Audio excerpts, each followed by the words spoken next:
Sejarah warung kopi Purnama yang berdiri sejak tahun 1930 diklaim sebagai warung kopi otentik pertama di kota Bandung, Jawa Barat. Meskipun sudah berusia puluhan tahun lamanya, warung kopi Purnama masih eksis hingga hari ini. Tak hanya pengunjung lokal Bandung namun juga dari luar Bandung. Selama pengelolaannya, warung kopi ini hanya dikelola secara turun-temurun oleh anggota keluarganya. Sebuah ciri khas keluarga Tionghoa yang melekat, bahkan ketika mereka sudah merantau ke negeri lain. Pada tahun 1947, warung kopi Purnama berganti pengelolaan ke generasi keduanya, yaitu Alin Josana. Kemudian pada tahun 1977, berganti lagi pengelolaannya ke tangan generasi ketiga yang bernama Evi Josana. Pergantian pengelolaan ini terjadi kembali pada tahun 2014 yang dipegang oleh Aldi Yonas.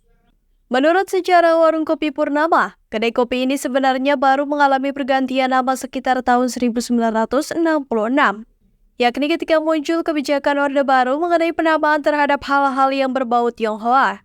Kebijakan pemerintahan Orde Baru itu tidak hanya berlaku pada nama-nama orang Tionghoa, tapi juga pada tempat-tempat umum seperti Kopi Purnama.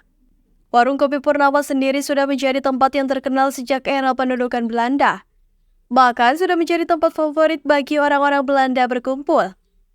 Karena tidak hanya menyajikan menu khas lokal dan Tionghoa, melainkan juga menu khas orang-orang Belanda.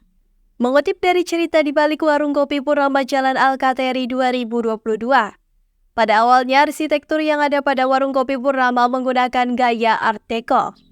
Namun seiring perkembangan zaman, ada juga yang menyebut bahwa warung kopi Purnama menggunakan detail bangunan bergaya gotik.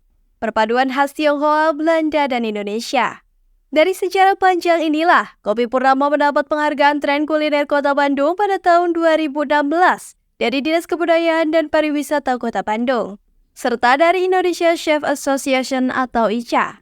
Dengan mempertahankan beberapa gaya bangunan lamanya sehingga menambah kesan sejarah panjang, warung Kopi Purnama di Kota Bandung yang berdiri sejak 1930.